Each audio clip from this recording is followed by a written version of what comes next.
Hey guys, Andy here, or Cobra Commander TFW, and I'm sat down here once again with my notepad, so that means it's time to talk about another DVD in DVD Ramble. So today I will be talking about Gundam, the original series, or Gundam 0079 as it's also known. Note, I do not have a DVD copy of this series, but there are ways to get it in DVD form as well, I'll mention right now. So you're probably wondering when it was made. Well, it kind of tells you in the title. Gundam 0079 was made in 1979, so this is definitely an oldie. It may be the oldest thing I review on this DVD Ramble.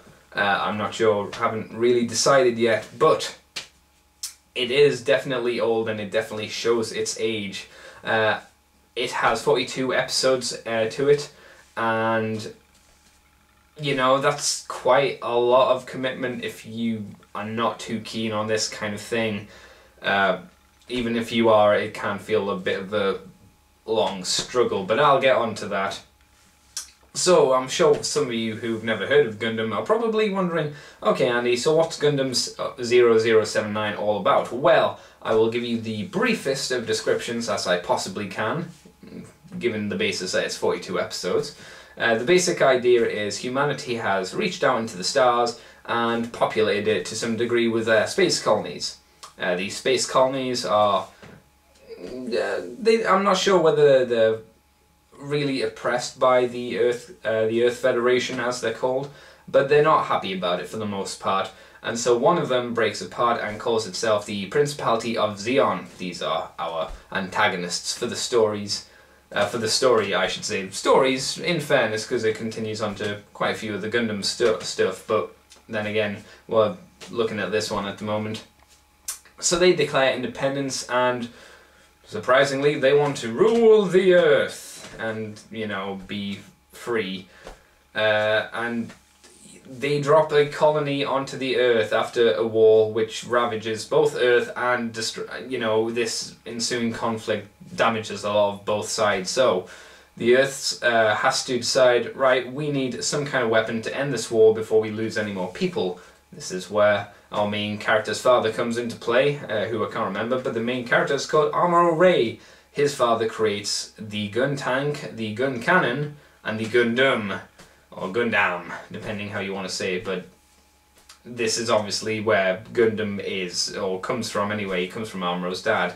Zeon attacks space station, Amuro finds robot, gets into it, manages to fight them off, they run away, blah blah blah blah blah. All comes to a crashing end where they fight off Zeon as they turn the tides of the war and win for Earth.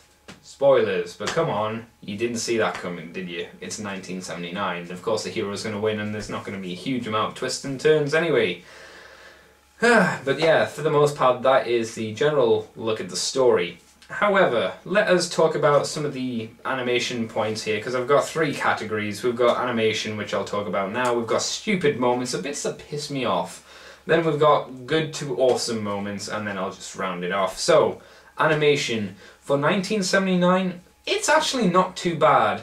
I would say that sometimes when the Gundams are fighting, the proportions of the robots can change, but I think that's to make it easier on the animators, because obviously drawing a solid robot, making it fight is a little bit different from making a human fight, so you gotta give it props for that, I suppose. You're gonna see a lot of reused footage.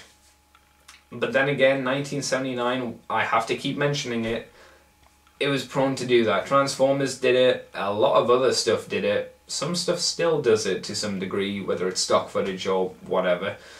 Even the new Thundercats has stock footage in it, not that it's bad or anything, but it's there, the reuse of animation, so 1979, if you see, and you will see quite a lot of frames of animation reused again and again. For one, there's a part where Amuro is in the Gundam, he's hit, and you'll see him shake back and forward in the chair quite a few times. This is a thing you'll see throughout most of the series. When he's hit and it cuts to the cockpit, you'll see him bouncing backwards and forwards quite a few times. But again, I'm not sure whether that's a bad thing or not because of the age of it. One kind of cool thing, which is based in the animation, is the Gundams move very slowly, like robots, like big robots probably would move. Very slow, very methodical. They do have speed to them, but for the most part, if they're just, say, walking or something, they move at not a very fast pace compared to some of the other Gundam shows you'll see today, where they're like zooming everywhere and being crazy fast. So that's kind of a good thing and a bad thing. If you want your high-speed action, you're probably not going to get it here. But then again, this is a bit more of a realistic approach to it, I would imagine. And the fight scenes themselves aren't actually too bad. They're interesting enough, and the effects and the style of which they've done the combat is it's appealing. You can sit down and watch it and not be annoyed by it, which is always a good thing. Animation wise, I think that's pretty much it. The only other thing I suppose to mention is the character design, and they have very 70s to early 80s hairstyle, big poofy kind of not afros but permed, I guess, hair, and some of the ladies have very long stylized hair. It's very, very late 70s, early 80s, but then again, that's the time that they were doing it in. The actual design of the characters, bar their crazy hair, is fairly good, I'd say. It's solid throughout. The only ones I find creepy are characters like, say, Captain Bright, who doesn't have eyes, he has little dots. You will notice that some of the characters will have, you know, your typical anime eyes, well, typical for that time of, you know, pupils and stuff, and then some of the characters will just have little tiny dots, like a Charlie Brown character would have. It's weird. Maybe it's meant to suggest the race of the character, maybe it's not, but either way, it's really weird when you look at, oh, there's Captain Noah Bright, he's got tiny dots for eyes, and there's Armro, he has very normal eyes. I don't understand that. Maybe somebody else out there does, but I don't know. But I will talk about the things that, one, pissed me off a lot, or two, I thought were very, very stupid. For the first part, I will mention that when they escaped from the colony where the Gundam was being made and where the White Base, which is the ship, a prototype ship that was being made at the colony as well, the Zeons attacked. And they had to evacuate the colony. That means everybody had to get onto this military base. This is where one problem starts, which are the old people. I don't have a problem with old people. My God, if I did, this would exacerbate the problem immensely. Because when they reach Earth, or actually even before then, they start complaining a lot like, you should let us off. We need to get out of here. I know you need to get out of here. Because we're being attacked constantly. We tried to drop you off at a military station to, you know, divert you, and, you know, the enemy wouldn't attack a military base because it was too much for one ship, because they were only being chased by one ship at that time. But they wouldn't have you, so we'd taken you to Earth. The problem is they fly into enemy territory, not by their choice, but they were forced to. And then you constantly get things where they constantly repeat to the captain, we want to get off and walk on the Earth before we die. That's fair enough. The problem with this is, they do it nearly every episode, to more and more annoying degrees. For instance, during a crisis, all of the old people walk onto the bridge during a battle and sit down on the bridge, just in the way. Do you see the problem here? This is a battle zone, a war zone if you would. Having people sit in the middle of a bridge where a lot of shit's going to be happening is not the brightest of ideas. The second thing that makes this entirely retarded is the fact that when they say, just let us off now, you're like, that seems like a reasonable request. Even if it is in enemy territory, that seems like a reasonable request, right? Wrong, because where they're asking to be released is in the middle of a desert. Now, I'm not a military man, of course, but say I was a captain of a ship and I had civilians on board and they were wanting to get off. I'm probably going to be a little bit reluctant to release these people into the desert, in the middle of enemy territory, without provisions, without supplies, and the fact is, they're old. if they're in the desert, a very harsh environment, they're gonna die. They're gonna die pretty fast. I wouldn't want that on my conscience. I don't think many of you would, but they insist every single time. We want to get off. We want to walk on the earth. Please let us off. It becomes so grating. I was hoping Captain Bright would let them off the ship so they could just go and die.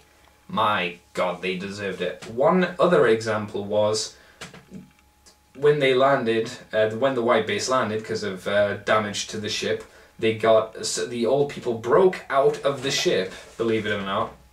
3 of them did actually, during a sandstorm, and started moving into the desert. Next thing you know, an enemy shuttle or fighter craft had landed to scout out the enemy. They saw the old people, and the old people were like, hey, don't worry, we're civilians. The soldier shot them. So that wasn't a bright idea. You could argue that, 1, the soldier may not have shot them if he could see them during a sandstorm, or 2, he could hear them. If you saw 3 people coming towards you in a war zone near an enemy ship coming towards you, you're going to probably be a bit nervous and want to shoot them anyway. So I'm not saying what the soldier did was bad, but what the old people did was retarded. I hated those old people. They were actually a lot more annoying than the children. So I'll talk about the children and Harrow. Harrow is a small ball kind of robot companion which Amuro the hero made, and you see in the first episode, and from that point on he's pretty much a background character to not being there at all. He's there to roll around with the kids because he's a little ball and provide entertainment or amusement. I'm really not sure. He seemed kind of pointless and without purpose, apart from to be a mascot of sorts, I guess, with the kids. It was very strange. The kids were not too annoying. They were annoying in the fact that they were little kid characters in the middle of a warship. But the main problem with the kids were that when they reached Jaburo, which is a military base in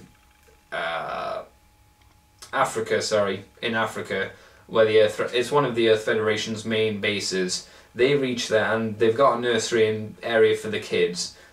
One would assume this would be the perfect time to let the kids off, and they do. But then by the end of the episode, when the kids, this is one of the stupid episodes, when the kids find bombs and stop the bombs from going off, destroying most of the base, the crew of the White Base go, well, they're part of our crew, we can't leave them behind. And I was sitting there saying, no, you can very easily leave them behind. Essentially what you are doing now is you're taking kids into a war zone where they are more likely to die. At least if they're in a secure base, they're gonna potentially live. If you take them on a main enemy target, which the White Base was at that point, you are putting these kids' lives in danger, and you are not thinking at all. I understand what they were going for. It's like they've become a part of the crew and we can't leave them behind, but it's like they weren't doing anything on the ship anyway. Essentially their duties came to cleaning the floor, serving the food or preparing it. It's like, really? You can get rid of the kids. They were pointless. Annoyingly pointless. It was irritating. Another annoying character on the ship was Kai, who was the dick of the crew, or douchebag of the crew, who constantly had to make sarcastic remarks and obviously be a general dick throughout the series. Which is fine, because you need that dick, but the problem was they tried to have a couple of episodes to redeem him, and by the end he was a fairly okay character. He was still very sarcastic, but he wasn't outright dickish as he was at the beginning, so you could call that character growth, but he's still a dick, and he was a really big floppy dick. He was really not a nice guy to be around, or at least to watch. Oh, he did grate on me quite a bit. Another thing based on the White Base anyway was the introduction of the Gundam armor, I think it was called, which was basically a jet that could house the Gundam inside of it. It was stupid. It was really dumb. Essentially, the top part and the bottom part slid over the Gundam, kind of like pants and a shirt, if you would imagine, and to protect its arms, it kind of got two shields and stuck them on the side. It looked stupid, and I didn't see how it was meant to give a particularly good advantage, because it could work the jet could work perfectly fine if it was just connected together on its own without the Gundam.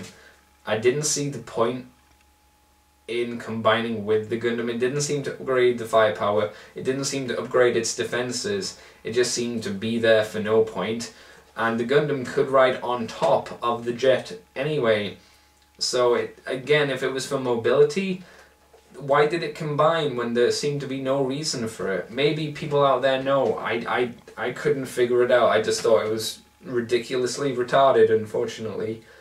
Like I say, if you wanted a jet to fly around in, that's fair enough, but the fact that it had to combine, and combine very poorly, I thought was very odd and very, very stupid. I wasn't a big fan of it. Now, a creepy moment in the series, there were at least two moments where it was kind of creepy, was a character called Ramble has his wife along, and they go to a bar. Well, Amuro is saying because he's in a huffy mood, which I'll talk about later. And you know, she looks over and she says, "Okay, I'm paying for everybody. I'll order 6 meals." And Rambaral's like, "But there's only 5 of us." And she's like, "Well, there's him over there," and points at Amuro. And he's like, "Oh, he's a bit young for you, isn't Team Idea?" And then she gives this really, really creepy smile. And I can't remember exactly what she said, but it made me shudder. It was like, "Yeah," or something like that. And I was like, "Ooh." I don't know, it seemed very kind of creepy, older lady lusting after a 14-year-old child kind of creepy. If you go and watch it, you'll probably understand what I mean, I hope. But I was like, ooh, that, I was not, I felt very uncomfortable at that moment. But again, it's 1979, and the Japanese probably didn't think, or care, who knows. But it was very, very bizarre to see. Later on in the series, a character is introduced called Commander, Lieutenant, or Lieutenant Commander, or something. His name's Slegger, basically. I kind of compared him, maybe this was due to the voice actor at the time, but I did think he was potentially in his past or in the future was going to become a rapist of some design. I based that on the fact that he slapped a woman at least 2 or 3 times. Because she needed to be snapped into, you know, line because she was being emotional, which I'm not entirely sure that's wise to do. And he was a really, really big womanizer. He was, oh wow, yeah, he was a womanizing man whore, that's for sure. Again, kind of creepy. Whether that was the voice actor who was doing it as a joke or something, it again felt very, very bizarre. I didn't like Slegger yeah, he wasn't good. Oh, and random nudity, but then again in the earlier Gundam series there seems to always be a random little bit of woman nudity which doesn't ever make sense. It's like, oh, there's a pair of breasts.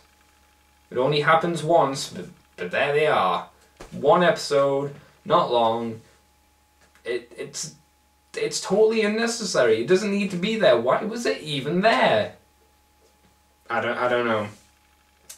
I only have a couple of other complaints or stupid moments to talk about, and that was, this is actually the main thing which annoyed me, which was new types. New types are a big thing in the Gundam universe when people are in Space A and fight constantly. They seem to be able to gain this ability where they can sense things or see the future or understand how fighting is and become a much better mobile suit pilot. And it's kind of an interesting concept because there's a lot more to it than just that. The problem comes when, in the series, it just seems to throw this at you, like, near the end. It kind of comes out of nowhere as, I think somebody just brings it up and says, oh, blah, blah, blah, blah, blah, new types, and you're like, excuse me, explanation, please? This is literally near, I think the explanation, oh sorry, the first mention of Newtypes at least comes around the mid to late 30 episode mark, so it's near the end of the series, which is a really late time to be introducing a new concept into your story. The big problem is, I mentioned there's 42 episodes, is the explanation comes at episode 40, 2 episodes before the last. If you're introducing a new concept and you don't explain it to the third last episode, there are definitely problems here, I'm afraid. You shouldn't be introducing a concept and then not explaining it till the end of your series, especially the fact that Newtypes become a big thing in Gundam from this point on. In every version of Gundam there is some variation on the type of Newtype. For instance, in Gundam 00, innovators are basically, as far as I can tell, a version of a Newtype. Whatever the characters in Seed were eventually became something similar to a Newtype, and this was symbolized by a weird little petal dropping and then go, and that sequence.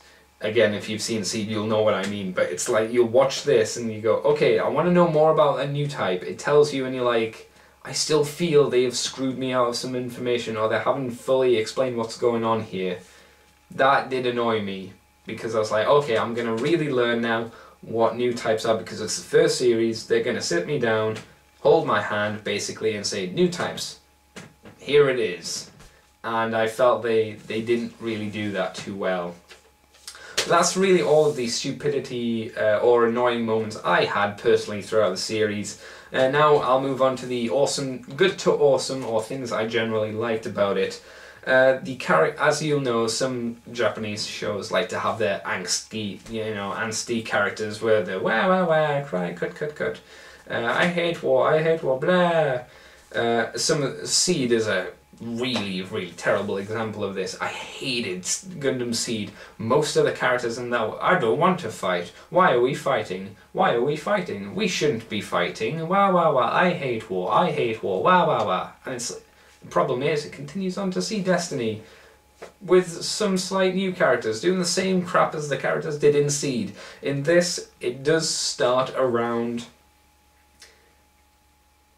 probably just after they leave the colony once they get the Gundam. It's not too bad at first, but then it kind of builds up to a annoying kind of point where Amuro, the main character, is becoming extremely tired, obviously, because he's constantly having to fight and win, and he's dealing with killing people. But then, luckily enough, he moves on from that. He's not like gun-ho, let's kill people, but he's definitely more like, okay, this has to be done, let's do it. I don't like it, but I gotta do it. So I will give it props for giving what seems to be a more legitimate reason, and at least a point where he accepts what his role, and he has to kind of just go, okay, I gotta focus now, I gotta move on. Granted that Lala, who I haven't mentioned because that was in my stupid section, until she is hurt, then he's kind of back to we shouldn't be fighting, but it's not, again, that's near the end of the series, so he's just trying to end the war at that point, so it's like he's focused again. I'll go back and talk about Lala. Lala is a Newtype character who seems to be, from my opinion of watching the series, and I don't usually look too deep into characters and their mental state, but she seems like she is a little bit mentally, challenged or something, because she sees a swan die, and this is when Amuro appears. This is when they're just sitting down in one of the colonies by a lake. She sees a swan die and plummet into the water, and she goes, oh, what a sad thing to see such a beautiful creature die. And it's like, hello, who are you? I'm Amuro. I guess that was sad. I mean, maybe it was old. I mean, it seemed to just die of natural causes, but yeah, okay. Then it starts raining and she starts laughing and dancing, and by the end of their very brief conversation, runs off and starts dancing through the puddles. And I was like, ooh, okay, that's something I would personally be worried about. I'd probably take a couple of steps back and made sure, you know, she wasn't carrying a knife or anything, because it would creep me the hell out. I don't know. Again, she acts very, very strangely throughout the series. Granted, she's not in long, but most of her behavioural patterns made me scratch my head and go, I don't understand your motivation. And the love that is between Amuro and Lala, that's apparently there, it feels kind of forced. At least the relationship between Lala and one of the antagonists called Shah feels a bit more legitimate. It's not really legitimate, but at least it feels like it should probably be there if you understood their backstory a little bit more. It's like, yeah, okay, fair enough, but between Amuro and her, you don't know her, Amuro. Why are you, like, super upset that she's dead? Spoiler. It's 79, I don't really care. But it's like, he's really good when she dies, and it's like, I don't get it. Oh well, fair enough. Anyway, back to the awesome to good things. The dub's actually not too bad in English. It's old, but then again, it's an old series. I'm not really sure when America took it over for their dubbing of it, but whatever. They actually have my preferred mobile suit designs. I like the Goof, I really like the Zaku. I even like the Big Zam, which is... They're all kind of good. And Shah Aznable always has usually a red version of one of these suits, and I like red, and these designs plus red always made me smile, because, I don't know.